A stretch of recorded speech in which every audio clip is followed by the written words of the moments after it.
ಏನೇ ರೂಪ, ಮದುವೆ ವಿಷಯವನ್ನು ಪ್ರಸ್ತಾಪ ಮಾಡಿದ ತಕ್ಷಣ ಈ ನಿನ್ನ ಮುದ್ದಾದ ಮುಖವನ್ನು ಕೆಡಿಸ್ತೀಯಲ್ಲ, ಯಾಕೆ? ಮದುವೆ ಅಂದ್ರೆ ನಿನಗಿಷ್ಟ ಇಲ್ಲವೇ? ಚಿಚಿ, ಈ ಮದುವೆ ಅನ್ನೋದು ಜೀವನಕ್ಕೆ ಒಂದು ಬಂಧನ, ಯೌವನವನ್ನ ಹಾಳು ಮಾಡೋ ಕ್ರೀಡೆ, ಮಕ್ಕಳನ್ನು ತಯಾರಿಸೋ ಕಾರ್ಖಾನೆ. ನನಗಂತೂ ಈ ಮದುವೆ ಅಂದ್ರೆ ಖಂಡಿತ ಇಷ್ಟನೇ ಇಲ್ಲ. ಓಹೋ, ಅಲ್ವೇ? ಈ ರೀತಿ ಹೇಳ್ತಾ ಇದೆಯಲ್ಲ, ಈ ನಿನ್ನ ಮಾತು ಕೇಳಿದ್ರೆ ನನಗೆ ನಗು ಬರ್ತಾ ಇದೆ ಅಲ್ವೇ? ಹೆಣ್ಣಿಗೆ ಮದುವೆ ಮಕ್ಕಳಿಂದಲೇ ಮುಕ್ತಿ. ಭಾರತೀಯ ಸಂಸ್ಕೃತಿಯಲ್ಲಿ ಮದುವೆಯಾದ ಹೆಣ್ಣನ್ನು ಗೌರವದಿಂದ ಕಾಣುವರಲ್ಲ, ಅದೇ ಮದುವೆ ಇಲ್ಲದ ಹೆಣ್ಣನ್ನು ಈ ಸಮಾಜದಲ್ಲಿ ಮಹಾರೋಗಿ ಅಂತ ಕಾಣುವರಲ್ಲ. ಅಲ್ಲದೆ ಅಮ್ಮ, ಮಾತಿ ಮಹಾದೇವಿ, ಮಾತೆತ್ತಿದ್ರೆ ಸಾಕು, ಈ ರಗಳನ್ನ ಶುರು ಮಾಡ್ಬಿಡ್ತೀಯಲ್ಲ ನೋಡು. ಮದುವೆಗಿಂತ ಮುಂಚಿತವಾಗಿ ಅವೆಲ್ಲ ನಿನ್ನ ಪಾಲಿಗೆ ಇರಲಿ.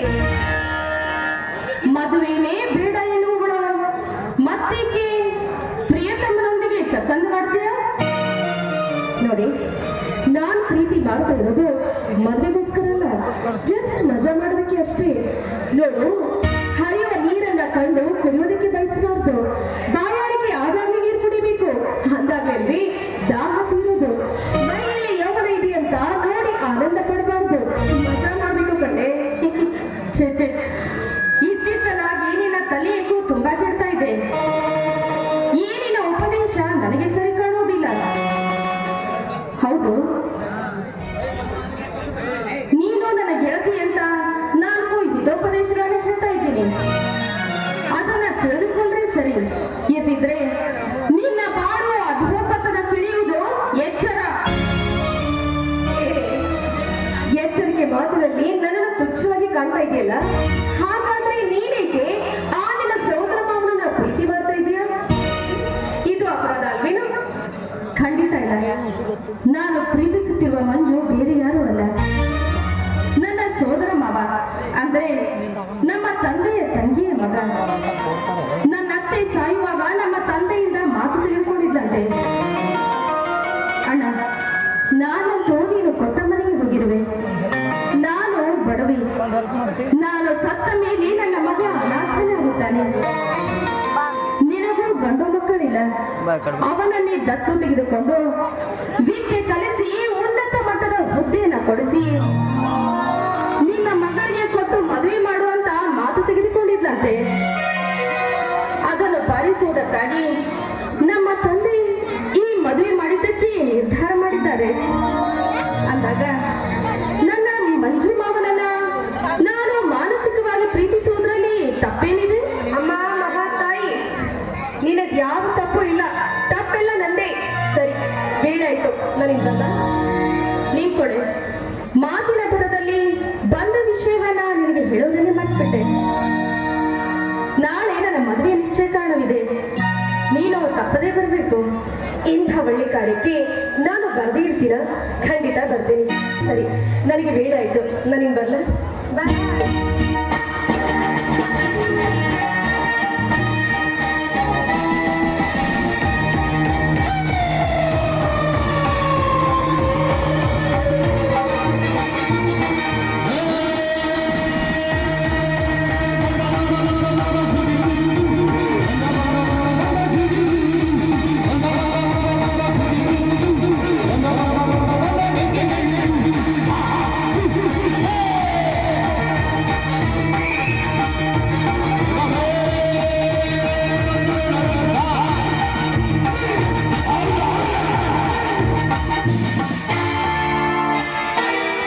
ಹಲೋ ಭಾರತಿ.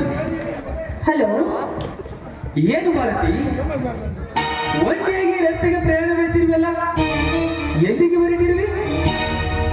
ನೋಡಿ, ನಾಳೆ ನನ್ನ ಮದುವೆ ನಿಶ್ಚಯ ಕಾರಣವಿದೆ, ಅದಕ್ಕೆ ವಿಷಯ ತಿಳಿಸಿ ಹೋಗೋಣ ಅಂತ ರೂಪಾಳ ಹತ್ತಿರ ಬಂದಿದ್ದೆ. ಸಮಯಾನುಸಾರವಾಗಿ ನೀವು ಬಂದಿದ್ದೀರಿ ಅಂದ ಮೇಲೆ ನಿಮಗೂ ಒಂದು ಮಾತು ಹೇಳ್ತೀನಿ, ನೀವು ಕೂಡ ತಪ್ಪದೇ ಬರಬೇಕು. ಮಲ್ಲಿಗೆ ಹೂವಿನ ಸ್ವಾಗತಕ್ಕೆ ಕಾದು ಕುಳಿತಿದ್ದೆ. ಇಂತಹ ಸಂತೋಷದ ಸ್ವಾಗತವನ್ನು ಕಳೆದುಕೊಳ್ಳುವಷ್ಟು ಮೂರ್ಖ ನಾನಲ್ಲ. ಹಾ,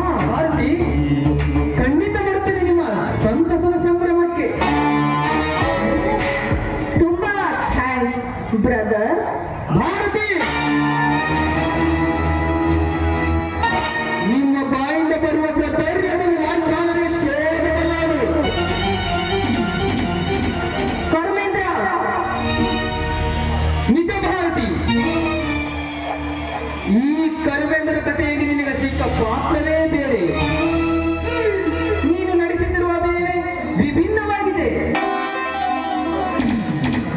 ಅಂದ್ರೆ ನಿಮ್ಮ ದೃಷ್ಟಿಯಲ್ಲಿ ನಾನೇ ಹೇಳುತ್ತೇನೆ, ಅವಕಾಶ ಮಾಡಿಕೊಡ್ತೀರಾ? ಸಂಕೋಚ ಬೇಕೆ? ಹೇಳಿ. ಭಾರತಿ, ಸಂಕೋಚವೆಂಬ ಶಬ್ದಕ್ಕೆ ನನ್ನ ಮನದಲ್ಲಿ ಆಸ್ಪದವಿಲ್ಲ. ಮುಚ್ಚಿಟ್ಟ ಮಾತನ್ನು ಬಿಚ್ಚಿ ಹೇಳಬೇಕೆಂಬ ಆಸೆ. ದಯವಿಟ್ಟು ನೀವು ನಿರಾಶೆ ಮಾಡಬಾರದು. ನೀತಿಯ ಮಾತಾದರೆ ಮೆಚ್ಚಿಕೊಳ್ಳುವೆ, ತುಚ್ಛತನದ ಮಾತಾದರೆ ನಿರಾಕರಿಸುವೆ. ಹೇಳಿ ನಿಮ್ಮ ಮನದಾಸೆಯನ್ನು. ಭಾರತಿ, ನಾನು ಎಷ್ಟು ವರ್ಷಗಳಿಂದ ಪರಿಚಯ ಉಂಟು ನಿಮಗೆ? ಸುಮಾರು 4-5 ವರ್ಷಗಳಿಂದ ಪರಿಚಯ ಉಂಟು. ಅಲ್ಲದೆ ನೀವು ನನ್ನ ಕಾಲೇಜಿನ ಸಹಪಾಠಿಗಳು. ಇಲ್ಲಿವರೆಗೂ ನಿಮ್ಮನ್ನು ನಾನು ಯಾವ ಭಾವನೆಯಿಂದ ಕಾಣುತ್ತಾ ಬಂದಿದ್ದೇನೆ? ತುಂಬಾ ಪ್ರೀತಿ ಹಾಗೂ ಗೌರವದಿಂದ ಕಾಣುತ್ತಾ ಬಂದಿದ್ದೀರಿ. ನೋಡು ಭಾರತಿ, ಒಂದು ವಯಸ್ಸಿಗೆ ಬಂದ ಹೆಣ್ಣನ್ನು ಒಂದು ವಯಸ್ಸಿಗೆ ಬಂದ ಗಂಡು ತುಂಬಾ ಪ್ರೀತಿ ಗೌರವದ ಹಿಂದಿನ ಕಾಣುವ ಅರ್ಥ ನಿಮಗೆ ಗೊತ್ತಾಗಿರ್ಬೇಕಲ್ಲ? ಚೆನ್ನಾಗಿ ಗೊತ್ತಿದೆ. ಇಲ್ಲಿಯವರೆಗೂ ನನ್ನನ್ನು ತಂಗಿ ಎಂದು ತಿಳಿದುಕೊಂಡಿದ್ದಕ್ಕೆ ತುಂಬಾ ಥ್ಯಾಂಕ್ಸ್. ನಾನಿನ್ನು ಬರ್ತೀನಿ.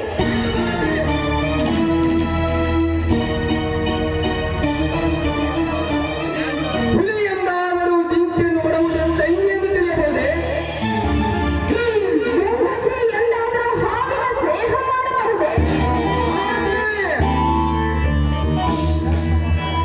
ತರ್ಕ ಮಾಡಿ ನನ್ನೊಂದಿಗೆ ಹಠ ಮಾಡಬೇಡ. ನಾನು ಛಲಪಟ್ಟರೆ ನನ್ನ ಚಕ್ರದಿಂದ ನೀನು ಪಾರಾಗುವುದಿಲ್ಲ. ಇಂಥ ಮಾತುಗಳನ್ನ ಜೀವನದಲ್ಲಿ ಸಾಕಷ್ಟು ಕೇಳಿದ್ದೇನೆ. ಇದೇನೋ ನನಗೆ ಹೊಸದಲ್ಲ. ನಿಮ್ಮನ್ನೇ ನಂಬಿ ಪ್ರೀತಿ ಮಾಡುತ್ತಿರುವ ರೂಪಾಳ ಕೊರಳಿಗೆ ತಾಳಿ ಕಟ್ಟಿ ಮದುವೆಯಾಗಿ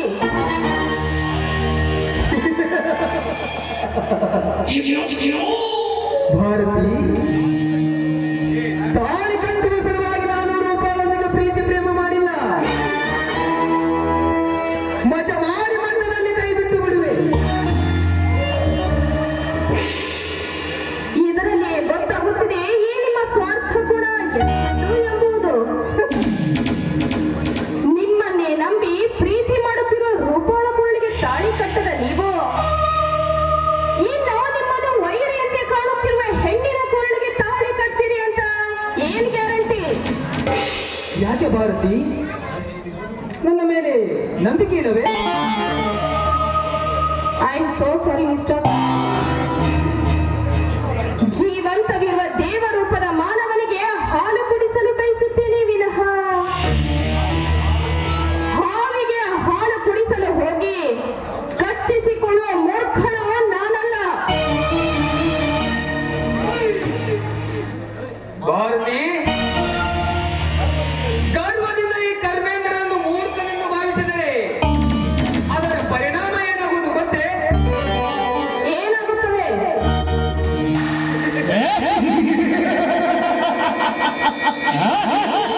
ಈ ಮುದ್ದಾದ ಮುಖದ ಯೌವನದ ಹೆಣ್ಣನ್ನು ಯಾರೂ ಕಾಣುವಂತೆ ಕತ್ತೊಯ್ದು ನನ್ನ ಕಾಮದ ಹಾಡು ತೀರಿಸಿಕೊಳ್ಳುತ್ತದೆ. ಕರ್ಮೇಂದ್ರ, ಇನ್ನೊಂದು ಸಲ ಇಂಥ ಶಬ್ದವನ್ನು ಉಚ್ಚರಿಸಿದೆ ಆದ್ರೆ ಈಗಿನ ನಾಲಿಗೆಯನ್ನೇ ಕತ್ತರಿಸಿ ಹಾಕುವೆ. ಎಚ್ಚರ.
ಹಾಯ್ ರೂಪ.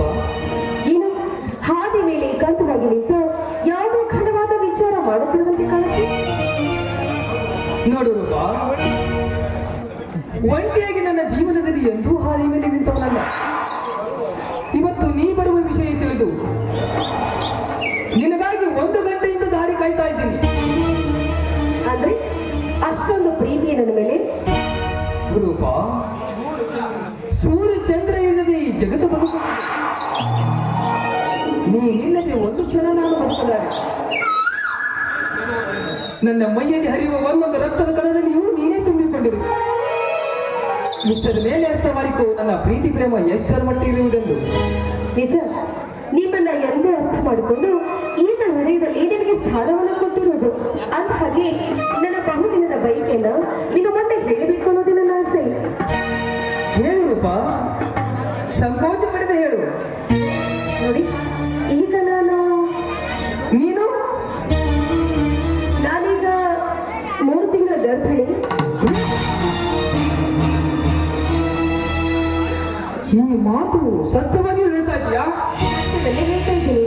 ನಾನೇ ಅದು ನಿಮ್ಮ ಮುಂದೆ ಸುಳ್ಳು ಹೇಳಬೇಕು? ನಿಜವಾಗ್ಲೂ ನಾನೀಗ 3 ತಿಂಗಳ ಗರ್ಭಿಣಿ. ಯಾಕೆ ನಿಮಗೆ ಈ ಸಂತೋಷವಾಗಿರಲಿ? ರೂಪ ರೂಪ, ಇದು ಸಂತೋಷ ಪಡುವ ವಿಷಯವಲ್ಲ,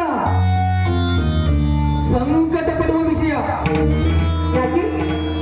ನೋಡು ರೂಪ, ಗಂಡನಿಲ್ಲದೆ ಗರ್ಭಿಣಿ ಆದರೆ ಈ ಸಮಾಜ ನಿನ್ನನ್ನು ಕೆಟ್ಟ ಪಟ್ಟ ಕಟ್ಟುವುದು ಅಂತ ನಾನು ಚಿಂತೆ ಮಾಡ್ತಾ ಇದ್ದೀನಿ. ಚಿಂತೆ ಮಾಡಿ ನಿಮ್ಮ ಪ್ರಾಣಕ್ಕೇನಾದ್ರೂ ಅಪಾಯ ಮಾಡಿಕೊಂಡಿರ? ಸುಮ್ಮನೆ ತಮಾಷೆಗೆ ಅಂತ ಹೇಳಿದೆ ಅಷ್ಟೇ. ಒಂದ್ ವೇಳೆ ನಾನು ನಿಜವಾಗ್ಲೂ ಗರ್ಭಿಣಿಯಾದ್ರೆ ನೀವು ನನ್ನ ಕಾಲಿಗೆ ತಾಳಿ ಕಟ್ಟುವುದು ಗ್ಯಾರಂಟಿ ತಾನೆ? ಗ್ಯಾರಂಟಿ. ಮದುವೆಗಿಂತ ಮುಂಚೆ ನೀನು ಗರ್ಭಿಣಿಯಾದರೆ ನಾ ಕಟ್ಟುವರ ಮನೆಗೆ ಕಾಲಿಡುವುದು ಗಟ್ಟಿ. ಹಾಗಾಗದೆ ಹೋದರೆ ಪ್ರತಿದಿನ ನಮ್ಮಿಬ್ಬರಿಗೆ ಇದೇ ದಾರಿ ಭೇಟಿ. ಮೊದಲು ನಿಮ್ಮ ಮನೆಯ ಪೆಟ್ಟಿಗೆಯಲ್ಲಿರುವ ಹಣವನ್ನು ಹೊಡೆದು ತಂದ ಕೊಡಬೇಕು ನನ್ನ ಕೈಯಲ್ಲಿ ನೋಟಿನ ಕಟ್ಟು. ತಿಳಿಯಿತೆ ನನ್ನ ಪ್ರಣಯ ತುಂಡು? ಅರ್ಥಕೊಂಡೆ. ಈ ಕರ್ಮೇಂದ್ರನ ಕೋಟ ಈಗೇನು? ನನ್ನ ತಂದೆ ನನ್ನ ಹೆಸರಿಗಿಟ್ಟಿರೋ 2 ಲಕ್ಷ ಹಣವನ್ನ ನಿಮ್ಮ ಕೈ ಸೇರಿಸ್ಬೇಕು ಅಷ್ಟೇ ತಾನೆ? ನೋಡಿ, ಈ ನನ್ನ ಬಾಳಿಗೆ ನಾವಿಕರು ನೀವೇ ಅಂದ ಮೇಲೆ ಆ ಹಣವನ್ನ ಇಟ್ಕೊಂಡು ನಾನಾದ್ರೂ ಏನ್ ಮಾಡ್ಲಿ? ಖಂಡಿತ ತಂದು ಕೊಡ್ಬೇಕು. ಸರಿ, ನಾನಿನ್ ಬರ್ಲಿ? ಬರೇ ಬಾಯಿ ಮಾತಿನಿಂದ ಹೇಳಲು ಅಲ್ಲಿಂದ ಇಲ್ಲಿವರೆಗೆ ಬಂದಿರುವೆ. ಮತ್ತೇನು ಕೊಡ್ಬೇಕು ತಮಗೆ? ವಿಷಾದನ ಹಿಡಿದ ಈ ಮನಕ್ಕೆ ಸಂತೋಷವನ್ನು ಚಿನ್ನಗಳನ್ನು ನಿಮಗೆ ಯಾವಾಗಲೂ ಇದೇ ರಗಳೆ ಆಯ್ತು. ನೀನೇ ತಾನೇ?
ರೂಪಾ,